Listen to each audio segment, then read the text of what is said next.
All right, guys. Today we're gonna look at some of the oil paintings that I bought at garage sales and thrift stores, and what I do to prepare them for use in my new masterpieces. Let's check them out.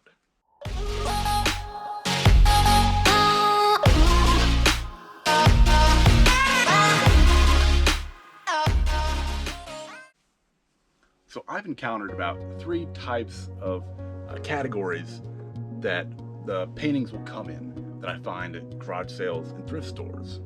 The first one I call decor. So it's something that was made for either like a college dorm room, a kid's bedroom, sorority, fraternity, maybe a school project, something that doesn't have a lot of resale value. The second type is amateur art. So art that was made maybe as a hobby, and the owner just outgrew it. They kind of got bored of it. You can find a lot of these guys. And the third category, which is surprisingly common, is actually fine art by someone who's actually somewhat well known that you can buy. I paid $12 for this, and a very similar painting sold for $150 on eBay. So I'm not going to touch this guy today, but we will examine these other two and what I will do to prepare them for painting. So there are some good reasons to prepare a new canvas. This large painting I did about 6 years ago. You can tell that I didn't prepare it at all. It was kind of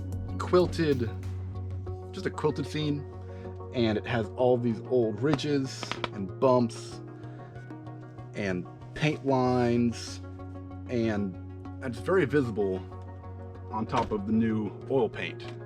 So this one isn't a very good painting to begin with, so I'm not too worried.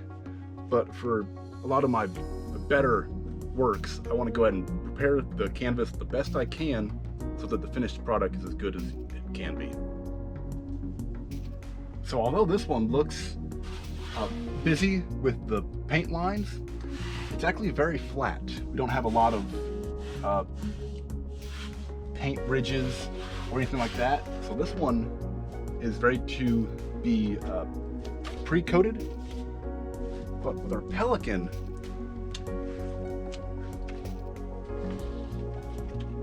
has quite a few high spots throughout the wing, up here by the eye.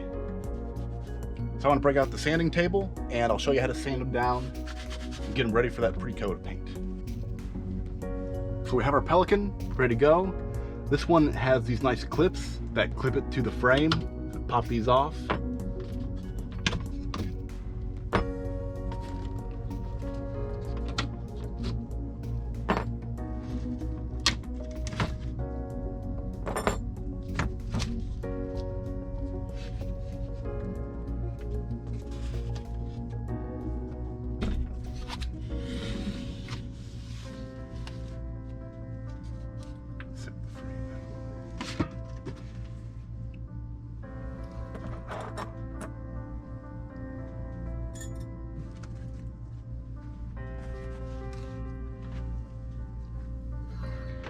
Now I have my handheld sander that makes this job a whole lot easier. You can just get regular sandpaper and sand down these high spots, but this makes my job a little bit easier. So I'm going to go ahead and start with a nice low grit, a high abrasion 80 grit sandpaper to really get these high points. I only want to get the high points because if I go where there's not a lot on the canvas, I can actually damage the canvas itself. So only the high points.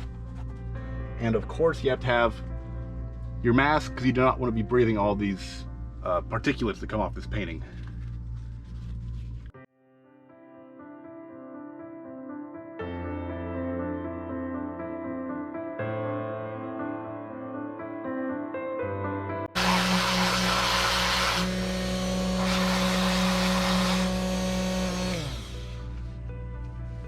Now I'm not adding a lot of pressure, I'm just letting the sander just slightly set on top of the canvas. I'm not really adding any pressure at all.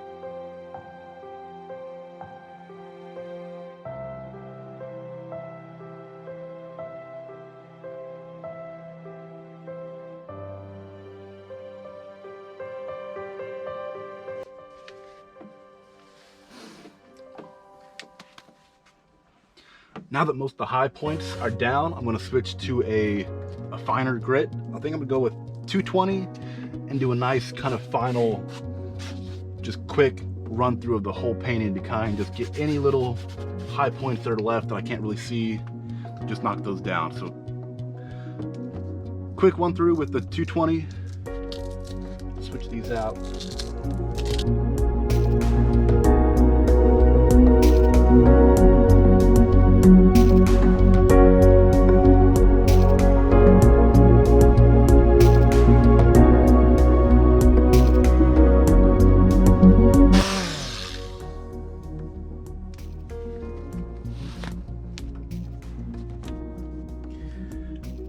That looks very good. Go ahead and clean this off, get all this little paint dust off, and we'll come back. All right, now that we have the Pelican sanded and the canvas is nice and cleaned off, we're good to add our wash. So this is an oil painting, but it was made in '95, so he had a few years to kind of dry out completely. If it was a newer oil painting, like within the year, I would not want to use acrylics on top of it because oils take longer to dry. And you put acrylic on top of that, the acrylics will split and crack.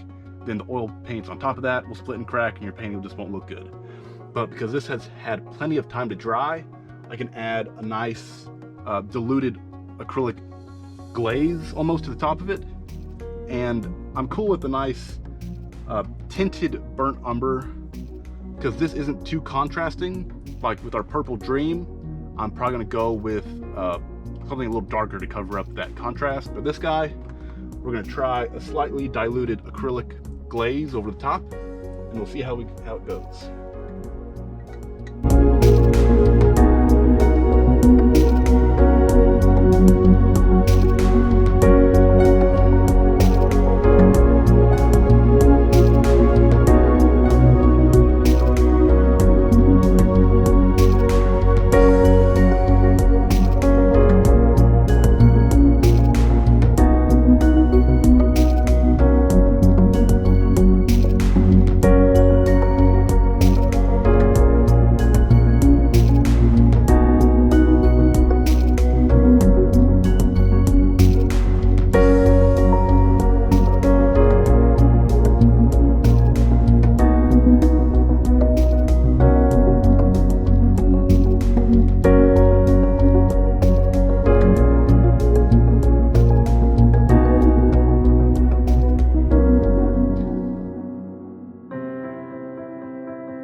So with the Purple Dream, with all of this high contrast, a light coating like we did with the Pelican isn't going to work as well. So I want to take some like cheap bulk acrylic paint from Hobby Lobby, mix it with that kind of burnt umber that we had.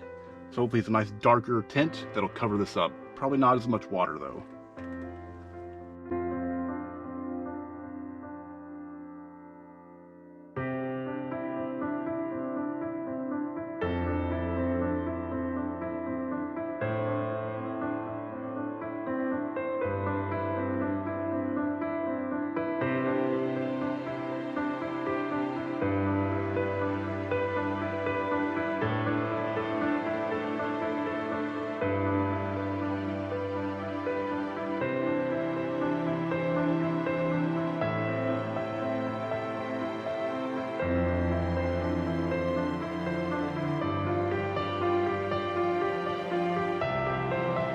So we have our completed tinted or toned canvas.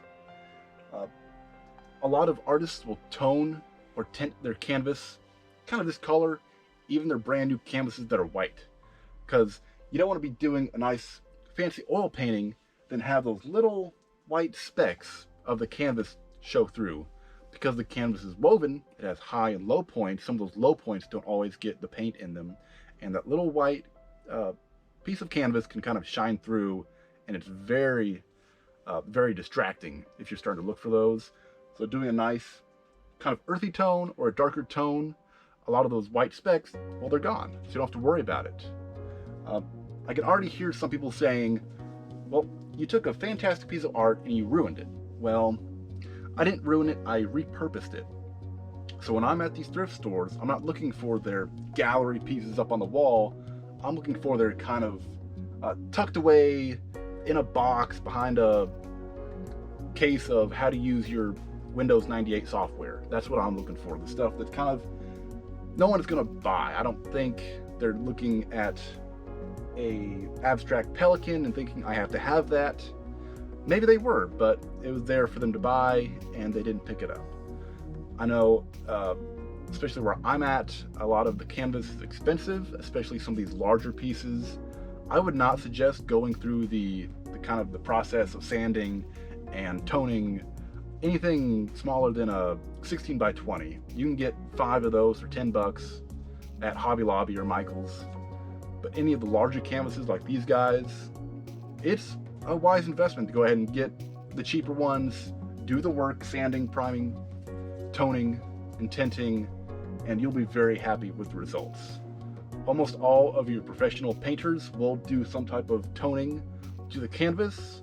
You may say, hey, Bob Ross never did any. Well, he used liquid white, which the whole purpose of liquid white was to make the oil paint blend a lot easier on the canvas.